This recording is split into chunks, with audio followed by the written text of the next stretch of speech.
Terima kasih Puan Pengerusi. Alhamdulillah, syukur kehadrat Ilahi kerana atas limpah kurnianya saya dapat berpeluang berdiri di Dewan Yang Mulia ini bagi membahaskan pembentangan rancangan Malaysia ke-12. Tuan Pengerusi, pada asasnya matlamat dan sasaran Pelan RMK12 adalah usaha yang terpuji. Syabas saya ucapkan pada Yang Amat Berhormat Perdana Menteri, kerajaan termasuk pejabat-pejabat awam atas pembentangan rancangan yang komprehensif dengan sasaran yang murni ini. Tuan Pengerusi, namun hakikatnya kita sudah terlewat setahun membentangkan RMK12 yang merangkumi tempoh tahun 2021 hingga 2025, memandangkan kita kini sudah sampai ke penghujung tahun 2021. Ini disebabkan ketidaktentuan yang berpunca dari pandemik COVID yang belum selesai. Oleh itu, saya berpandangan ada keperluan bagi RMK12 ini disemak semula.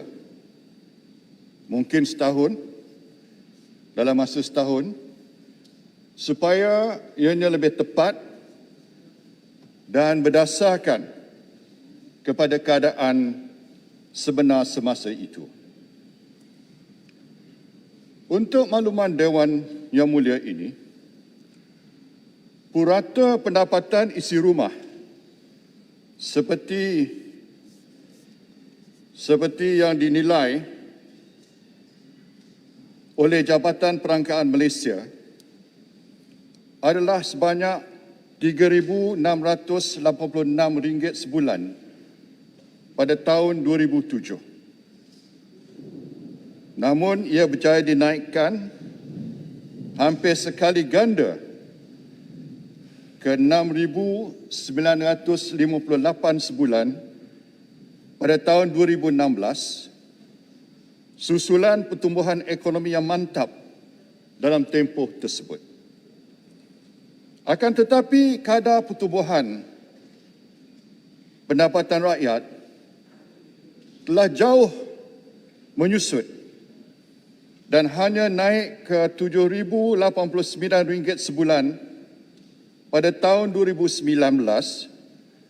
iaitu kenaikan hanya 1.8% saja dalam tempoh 3 tahun dari 2017, walaupun kadar pertumbuhan ekonomi ketika itu begitu mantap. Pada hemat saya, sasaran purata pendapatan RM10,060 sebulan seperti yang diumumkan oleh Yang Amat Berhormat Perdana Menteri semalam boleh dicapai menjelang akhir RMK12 pada tahun 2025 sekiranya kerajaan hari ini bertindak dengan lebih cekap, berani dan inovatif.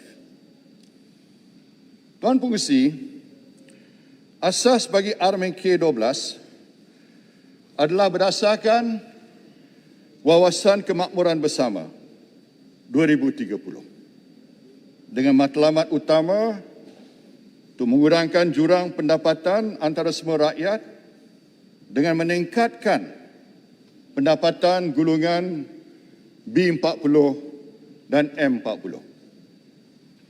Sebenarnya matlamat ini juga adalah antara keutamaan Kerajaan Barisan Nasional dahulu. Jurang antara pendapatan golongan miskin dan kaya di negara ini melebar pada tahun 2019.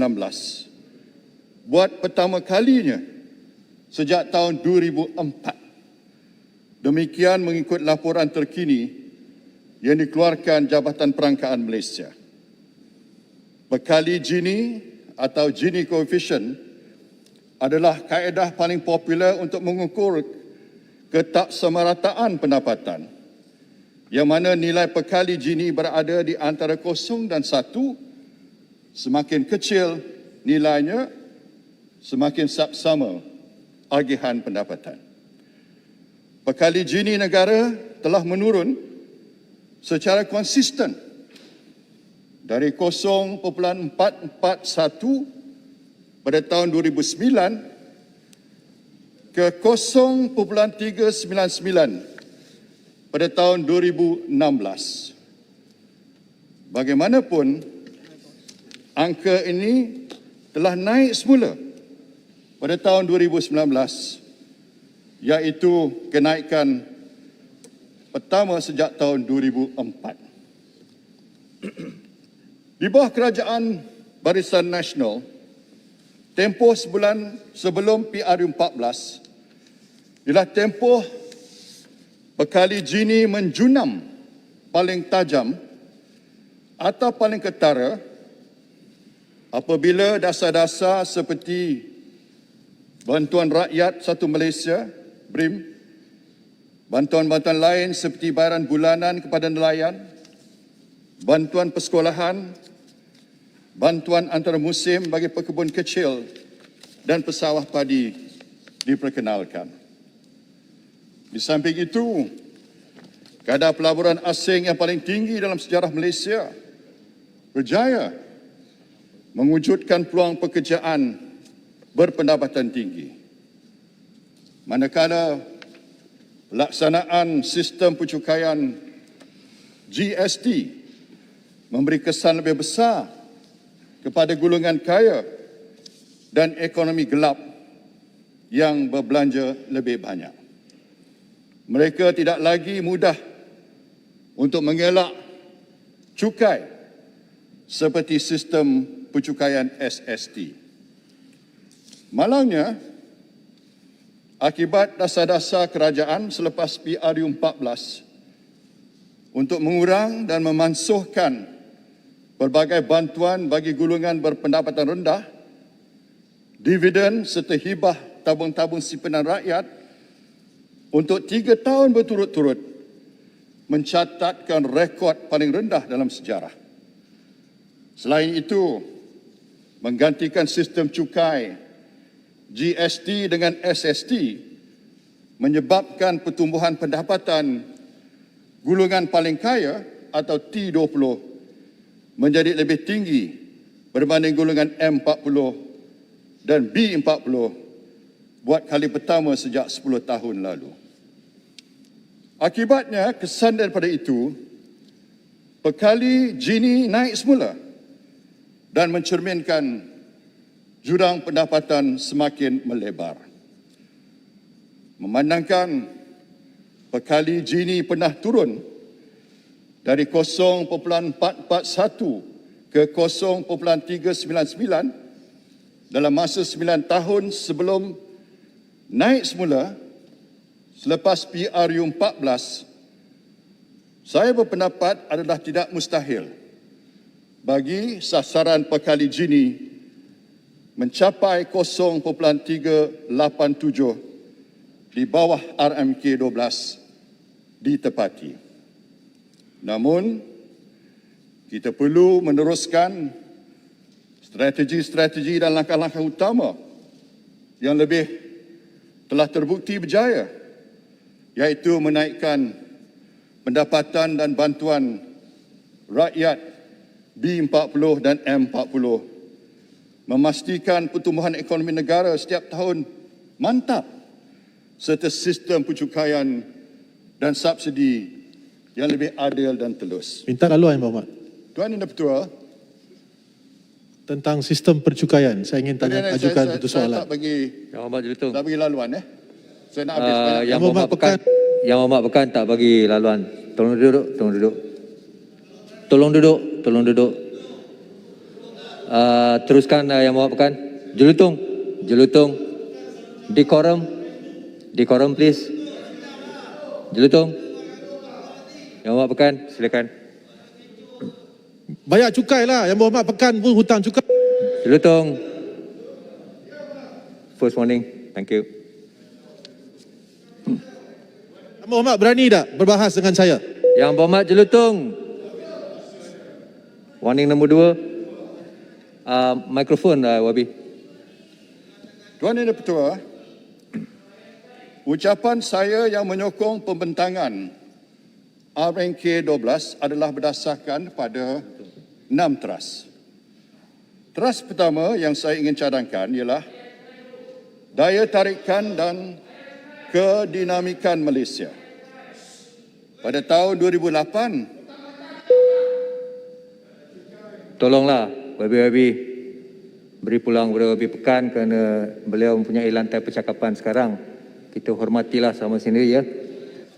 Wabi Pekan. kadar cukai korporat Malaysia pada tahun 2008 Tapi Speaker, adalah kedua. Speaker, Jelutong. Tolonglah Jelutong. Please lah, please. Saya tak bagi izin Jelutong ya. Ya. Pada tahun 2008, kadar cukai korporat Malaysia adalah kedua paling rendah di rantau ASEAN. Singapura 17%,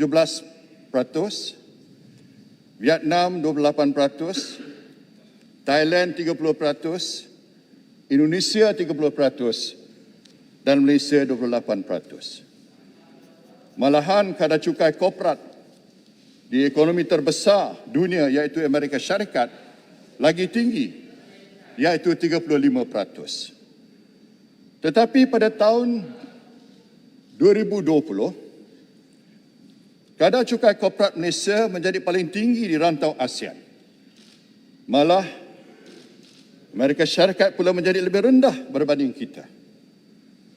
Kadar cukai yang saya maksudkan itu Singapura 17%, Vietnam 20%, Thailand 20%, Amerika Syarikat 21%, Indonesia 22%, tapi Malaysia 24%. Tuan Yang Dipertua, hasutan-hasutan bermotif politik yang membawa kepada pemansuhan sistem cukai GST telah menghalang hasrat kerajaan Barisan Nasional dahulu untuk terus mengurangkan kadar cukai korporat Malaysia secara berperingkat-peringkat. Tuan Speaker, saya gunakan peraturan Dewan. Sehingga 17%. Jelutong. Apa dia? Peraturan 36/12. Saya baca. Yang Berhormat Pekan dengar. Mana-mana ahli yang mengeluarkan kenyataan yang mengelirukan Dewan adalah disifatkan menghina majlis. Apa yang mengelirukan? Penjelasan saya, GST membebankan rakyat. Itu Yang Berhormat, ini bukan pencelahan, bukan boleh untuk berbahas, untuk penjelasan saja. Dan Yang Berhormat Pekan tak bagi laluan pun. Daripada Speaker, Ya. adakah kita boleh benarkan Yang Berhormat Pekan terus berbahas mengatakan bahawa percukaian GST itu adalah baik? Itu pendapat beliau. Itu pendapat beliau. Duduk. Jelutong, tolonglah. Jangan buang masa. Yang Berhormat Pekan tolong teruskan. Adakah kita dengar? Pucung pula. Jelutong, tolong. Pucung kena 2-3 kali daripada saya. Maaf, Jelutong sebenarnya. Yang Berhormat Pekan, silakan. Last ya, tolong. Tuan Yang Dipertua, malangnya negara-negara jiran kita yang kesemuanya melaksanakan cukai GST telah berjaya menurunkan cukai korporat mereka ke paras lebih rendah daripada negara kita, menjadikan Malaysia sebagai sebuah negara yang cukai perniagaan paling tinggi di ASEAN. Seperti sedia maklum, sistem pencukaian GST adalah lebih saksama dan progresif. Semakin banyak yang kita belanja, semakin banyak yang kita bayar. Hasil daripada cukai GST ini mampu memberi ruang kepada kerajaan untuk mengurangkan cukai korporat dan cukai pendapatan peribadi ataupun personal income tax. Tuan Yang Di-Pertua, antara pertimbangan utama bagi pelabur asing memilih destinasi pelaburan mereka iaitu saiz pasaran domestik, infrastruktur negara dan kadar cukai korporat antara faktor-faktornya. Dari segi infrastruktur negara, Malaysia masih mantap dengan projek-projek infra rakyat, masih berjalan dan semakin hampir selesai yang akan memastikan kelebihan infrastruktur negara terjamin. Akan tetapi, adakah pelabur-pelabur asing ini memilih Malaysia memandangkan saiz pasaran domestik kita lebih kecil, tetapi pada masa yang sama, cukai korporat kita pula tertinggi di kalangan negara-negara ASEAN ketika ini. Akibat faktor ini, syarikat-syarikat Malaysia pula mungkin lebih tertarik untuk melabur di negara jiran berbanding di dalam negara sendiri. Tuan Speaker, saya minta mencelah. Nak Memberi mencelah ruang saja. YB Pekan tak bagi. untuk Maaf, mikrofon YB. Ya. Selain memberi ruang untuk menurunkan cukai korporat dan cukai peribadi, sistem GST yang dipadankan dengan pakej bantuan rakyat sebenarnya memainkan peranan yang amat penting untuk mengurangkan jurang pendapatan.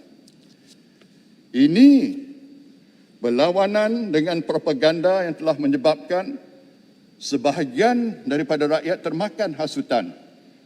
Kononnya GST lebih memangsakan pendapatan rendah dan menyebabkan kenaikan harga barang-barangan. Hakikatnya adalah sebaliknya, GST menyumbang pada fiskal kerajaan Izin laluannya, Muhammad. dan lebihan pendapatan itu dipulangkan pada rakyat, terutamanya golongan B40 dan M40. Di samping itu, sekejap Wabi, sekejap lagi. Ya. Di samping itu, apabila hasil negara meningkat, pada ketika itu saya berkemampuan untuk mengumumkan satu kenaikan gaji tahunan khas KGTK untuk semua pejabat awam pada tahun 2018. Berarti pada tahun itu sepatutnya semua pejabat awam menerima 2 kali kenaikan gaji tahunan. Ya, YB. Terima kasih Yang Berhormat Pekan. Saya faham dan ikuti perbahasan Yang Berhormat Pekan dengan sangat rapat. Isunya bukan berkaitan GST semata-mata, tetapi apabila GST diperkenalkan, ada 3 masalah yang amat besar. Pertama sekali, apabila duit rakyat dicukai, duit itu dibelanjakan tetapi dengan ketirisan yang agak luar biasa. Sebab itu kita lihat indeks persepsi rasuah negara menjunam ke tahap yang paling teruk dalam sejarah negara. Dan sebab itu rakyat marah jikalau duit itu dikembalikan semula ke poketnya, saya agak yakin ia boleh diterima. Kedua, berkenaan rebate GST, di mana rebate yang sepatutnya diberikan semula khususnya kepada SME, peniaga-peniaga kecil agak lewat. Dan kerana apabila rebate itu lewat, kadar inflasi negara dan kos harga barang turut meningkat juga. Dan yang terakhir, Yang Berhormat, ia bukan sekadar GST semata-mata, tetapi bila kadar pengangguran, khususnya pengangguran belia, dalam tahap yang tertinggi, 13.4%. Dalam negara, kadar inflasi peningkatan yang tertinggi dalam tempoh masa 2 tahun, rakyat akhirnya susah.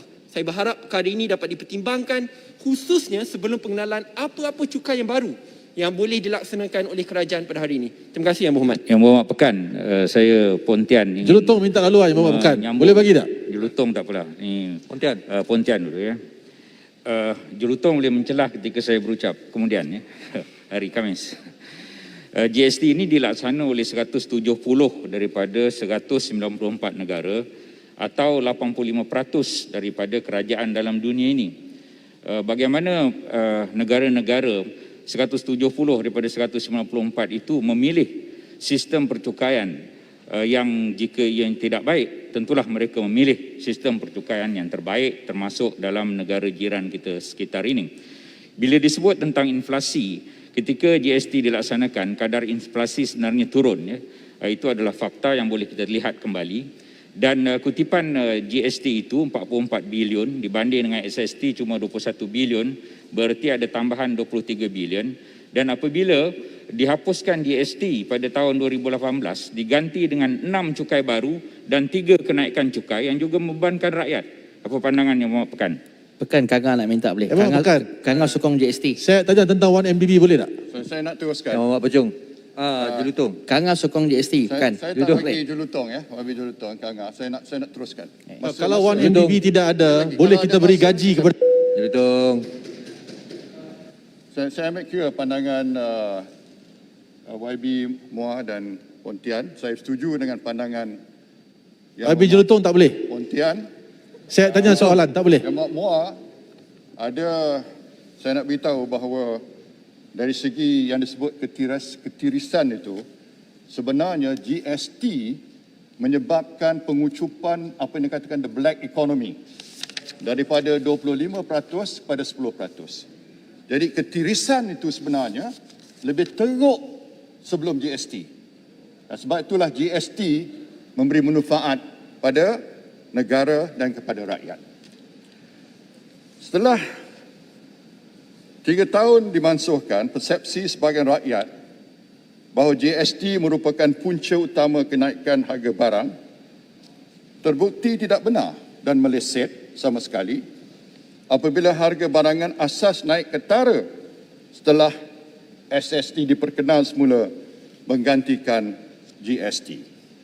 Kita tahu mutakhir ini harga daging naik, harga ayam naik, harga besi keluli naik, harga simen naik, lebih ketara lagi daripada zaman GST. Tuan Yang Dipertua, perlu disedari GST adalah cukai penggunaan atau consumption tax. Lagi tinggi pembelanjaan seorang, lagi tinggi jumlah bayaran GST. Golongan kaya dan berkemampuan akan berbelanja lebih, akan membayar lebih GST. GST juga mensasarkan ekonomi gelap dengan saiznya sebesar 300 bilion setahun yang sebelum ini terlepas dari membayar apa-apa cukai. Dengan GST, saiz ekonomi gelap dapat dikucupkan, yakni dianggarkan dari 25% KDNK kepada 10%. Inilah ketirisan yang paling teruk sekali untuk makluman Yang Berhormat Muar. Dengan itu, kutipan-kutipan hasil GST ini mampu diagihkan pada golongan B40 dan M40 dalam bentuk bantuan tunai rakyat yang jauh lebih besar berbanding dengan nilai GST yang dibayar mereka. Sebab itu kita perlu melaksanakan semula sistem GST secepat mungkin apabila negara pulih dari COVID. Sekiranya ingin mencapai matlamat mengurangkan jurang pendapatan, matlamat menarik pelaburan dan mengukuhkan kekuatan fiskal kerajaan. Tuan Yang Dipertua, pada pendapat saya, selain usaha membina semula hubungan antarabangsa dengan ekonomi-ekonomi besar yang telah terkesan selepas PRU 14, Malaysia perlu menarik semula perhatian dan minat dunia. Dengan izin, Tuan Yang Dipertua, Malaysia needs to excite the world again. Tuan Yang Dipertua, visi misi dan projek seperti HSR atau high speed rail yang bakal menghubungkan dua ekonomi terbesar ASEAN perlu disambung semula mengikut konsep dan perancangan asal, di samping memberi nafas baru kepada koridor selatan Semenanjung seperti Iskandar Malaysia, Batu Pahat, Muar, Melaka, Seremban dan sebagainya. Semasa pembinaan projek HSR dijangka mewujudkan 70,000 peluang pekerjaan secara langsung dan tidak langsung. Selepas HSR siap beroperasi, ia mampu memberi keuntungan ekonomi sekadar $1.6 bilion Amerika setahun mengikut kaji selidik Institute of Developing Economies Jepun. Dengan syarat landasan perlu dihubungkan dengan Singapura. Menggantikan projek HSR dari Singapura ke Kuala Lumpur kepada KLIA ke Johor Bahru akan menjadikan projek ini tidak viable dan akhirnya merugikan negara apabila terpaksa membayar subsidi berbilion-bilion. Mengembalikan semula projek HSR kepada perancangan asal juga dapat menghidupkan semula projek Bandar Malaysia yang bernilai 140 bilion dari segi gross development value. Saya mencadangkan tanggungjawab dan pemilikan projek pembangunan ini diberikan pada tabung-tabung seperti KWSP dan PNB. Kedua-dua badan ini terbukti dapat bekerjasama baik sehingga menjayakan pembangunan projek Battersea di London. Projek ini juga boleh dijayakan secara usaha-sama dengan pelabur Singapura memandangkan HSR berhubung dengan negara itu jika KWSP dan PNB berpendapat ianya memberi kelebihan. Sekira ini berlaku, saya cadang ianya dijenamakan semula sebagai bandar ASEAN supaya ianya meletakkan Malaysia menjadi pusat pada ASEAN dalam usaha menarik perhatian komuniti antarabangsa. Tuan Yang Dipertua, saya rasa gembira apabila Yang Amat Berhormat Perdana Menteri turut memberi perhatian kepada pembangunan Sabah dan Sarawak dalam RMK12 dengan pertumbuhan ekonomi yang diunjur lebih tinggi berbanding purata Malaysia. Namun begitu, saya mencadangkan supaya penekanan pada pembangunan Sabah dan Sarawak ini dirangkumkan di bawah konsep pandang ke Borneo yang boleh difahami rakyat serta menarik minat pelabur dunia. Tuan Yang Dipertua, teras kedua saya cadangkan pada hari ini ialah membantu rakyat membina kekayaan. Perlu saya jelaskan bahawa usaha ini terbahagi pada 3 komponen. Pertama, menaikkan pendapatan rakyat melalui active income. Ini gaji dan allowance. Kedua, menambah passive income, iaitu pendapatan daripada dividen. Yang ketiga, meningkatkan disposable income dengan mengurangkan kos sara hidup bulanan. Selain mewujudkan peluang pekerjaan dengan gaji lebih tinggi melalui pertumbuhan ekonomi dan upskilling dan reskilling yang telah digariskan di bawah RMK12 yang merupakan pendapatan aktif, kita juga perlu membantu rakyat mencapai pendapatan pasif melalui pulangan, pelaburan dan simpanan. Di sini saya ingin mengulangi saranan yang saya lontarkan 2 minggu lalu di dalam Dewan Yang Mulia ini. Untuk mengambil kesempatan ketika pasaran saham Malaysia sedang antara paling corot dalam dunia pada tahun ini.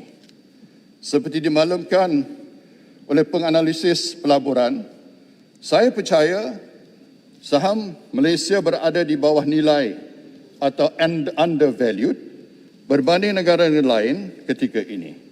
Sementara harga komoditi dan ekspor barangan pembuatan negara masih mengukuh. Ini bermaksud jika rakyat Malaysia berpeluang untuk sama terlibat dalam pemulihan sektor ekonomi negara kita. Pada ketika ini, harga saham masih berada pada paras yang rendah. Ia bermaksud adalah banyak syarikat membayar dividen yang lebih tinggi berbanding charge perkhidmatan sebenar.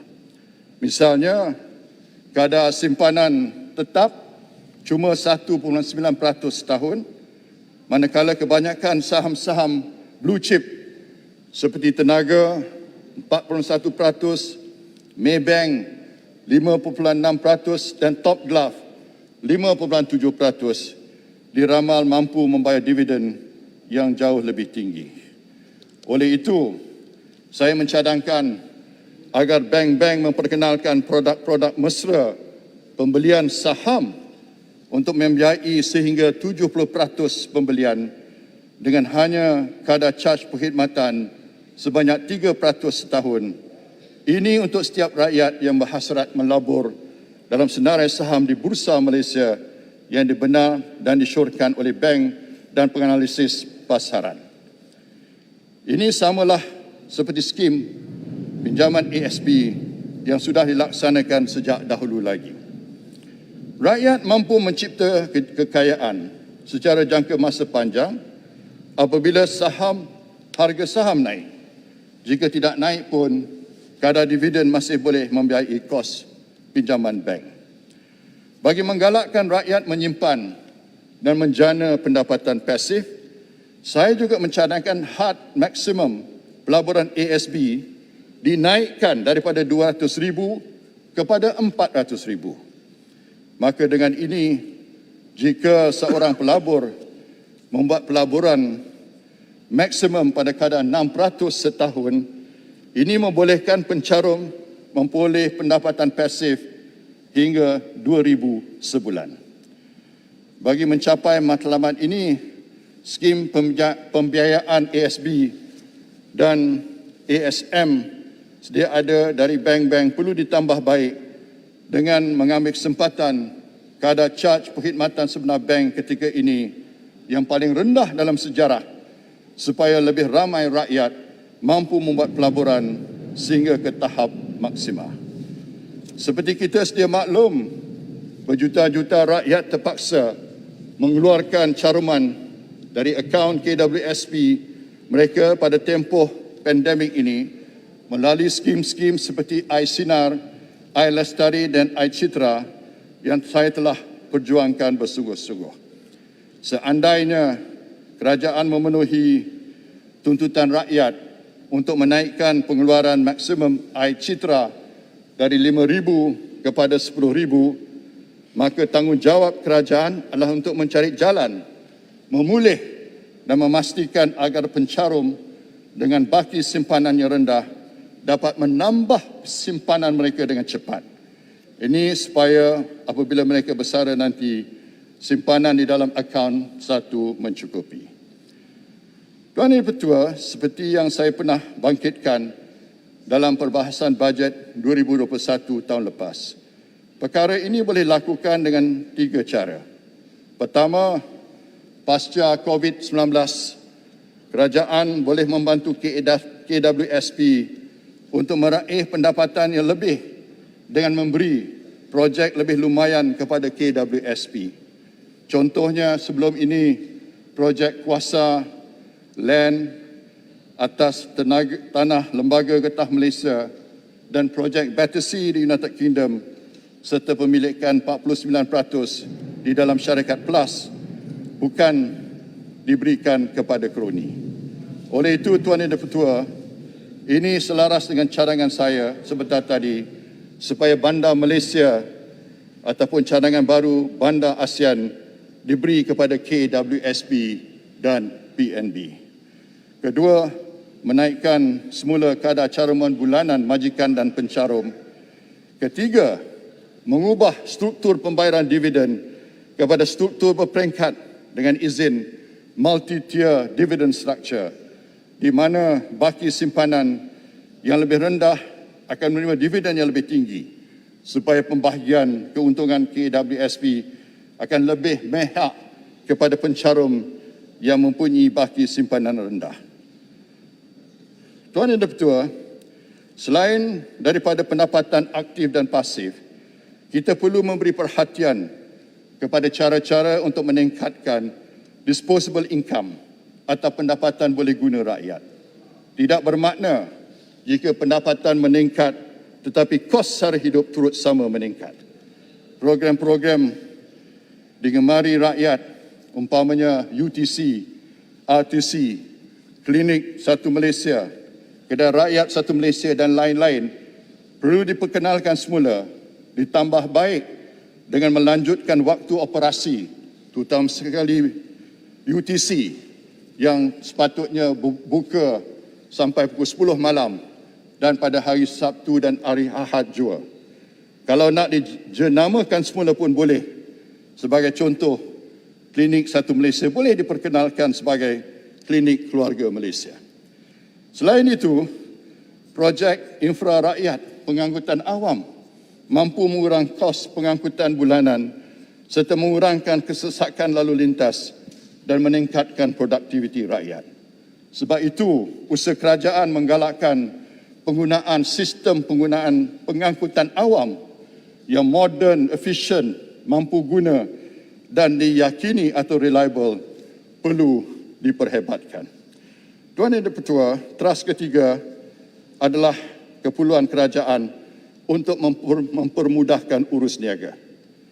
Beberapa malam lepas, Tuan Yang Dipertua, saya berkesempatan bertemu dengan beberapa perwakilan asing di negara ini, di mana salah seorang daripada mereka telah memaklumkan pada saya proses untuk keluar dari lapangan terbang KLIA telah makan masa selama 3 jam akibat terlalu banyak borang yang berbeza yang perlu diisi serta koordinasi antara jabatan kerajaan yang kurang lancar. Walaupun duta ini telah diberi layanan yang baik, tetapi dia terpaksa menunggu selama 3 bulan dan dia beritahu saya bahawa pengalaman beliau di salah sebuah negara lain di Timur Tengah hanya memakan masa 15 minit sahaja. Tuan Yang Dipertua, inilah contoh yang mana walaupun contohnya kecil, tapi kerenah-kerenah birokrasi ini, terutama sekali di pintu masuk negara kita ni, mestilah diperlihatkan kaedah yang terbaik, yang paling efisien supaya sesiapa yang masuk dalam negara kita akan terbentuk dalam fikiran, dalam minda dia bahawa Malaysia adalah sebuah negara 15 yang saat berjaya. Yang Berhormat. Saya mengalu-alukan penegasan Yang Amat Perdana Menteri untuk memberi keutamaan untuk mengatasi kerenah birokrasi dan mempermudahkan proses mendapat kelulusan bagi memulakan perniagaan. Yang Berhormat 15 Ini saat. selari dengan hala tuju negara-negara lain di dunia untuk memulihkan ekonomi pada zaman. Saya ada 6 minit saja, lagi banyak lagi, Wabi. Ya, minta maaf ya. Malaysia juga perlu lebih proaktif berbanding negara lain dengan mengambil langkah mengeluarkan kelulusan awal memulakan perniagaan dengan izin pre-approval for them to start business. Jadi bila dah beri kelulusan pre-approval, mereka diberi tempoh selama setahun untuk mereka memenuhi semua dasar dan syarat-syarat yang ditentukan oleh kerajaan. Saya juga menyokong titah saranan Kebah Duli Yang Maha Mulia Sultan Johor berhubung skim Malaysia Rumah Kedua untuk mengekalkan syarat bagi orang asing yang sudah pun diluluskan dan telah lama berada dalam Malaysia. Pertukaran syarat bagi golongan ini yang sudah berada di Malaysia mampu menyebabkan ataupun boleh menyebabkan pengeluaran dana dan pergolakan sektor harta tanah yang tidak diingini pada tempoh pemulihan ini. Walau bagaimanapun untuk pemohon-pemohon baru bolehlah dinaikkan syarat-syaratnya, tapi janganlah kita lebih berat ataupun lebih ketat daripada negara-negara lain di rantau ini. Teras keempat, projek-projek infrastruktur seperti diulas oleh Yang Amat Berhormat dan Menteri semalam, projek-projek berskala besar, jalan raya CSR, lebuh raya Kuala Kerai Kota Baru, lebuh raya Pantai Barat, lebuh raya Pen Borneo dan sebagainya.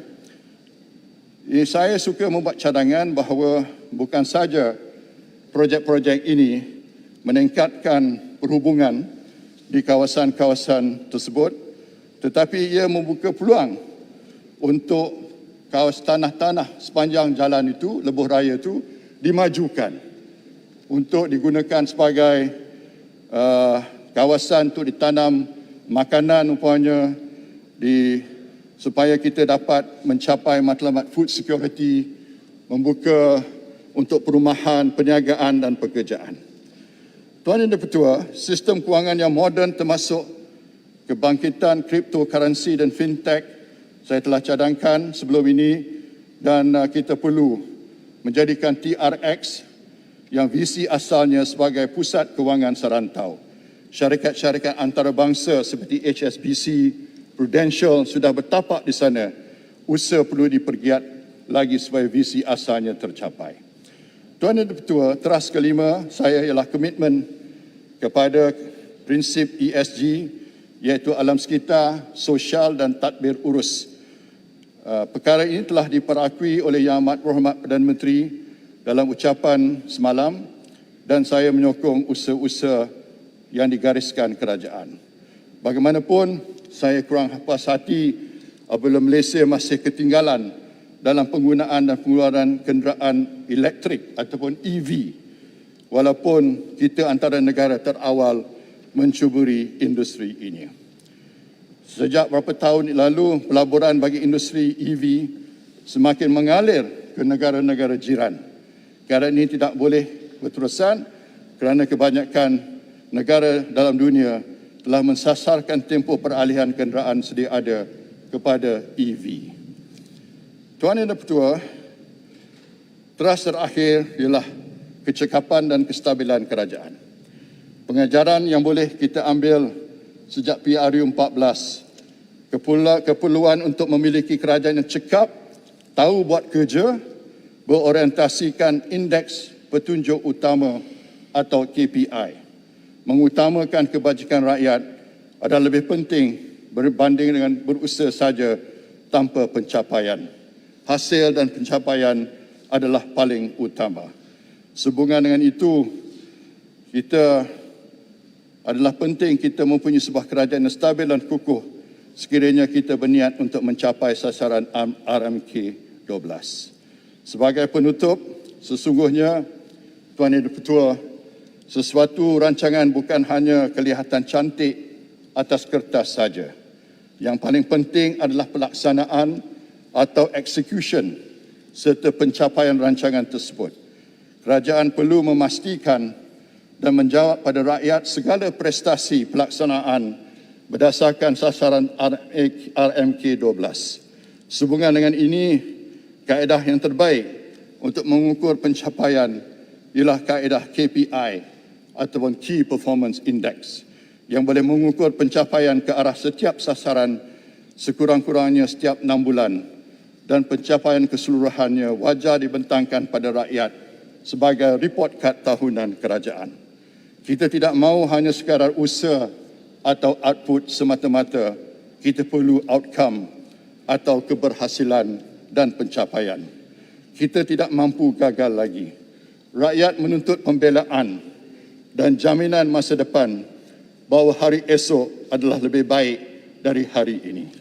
Tuan Yang Di-Pertua, saya mohon menyokong dan mengajak semua rakyat bersama-sama menjayakan RMK 12 ini.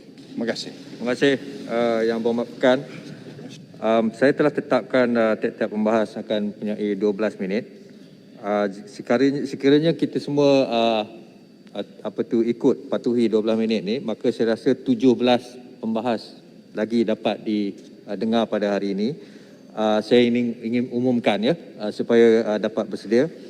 Mereka ialah Yang Berhormat Damansara, Pasir Mas, Kota Raja, Sabak Bernam, Lahad Datu, Parit, Bayan Baru, Pasir Mas, Teluk Intan, Sibuti, Kanga, Padang Rengas, Seremban, Igan, Kuala Selangor, Alor Setar dan akhir sekali Papa, insya-Allah. Sekarang saya jemput Yang Berhormat Damansara. Diikuti dengan Yang Berhormat Pasir Mas. Damansara.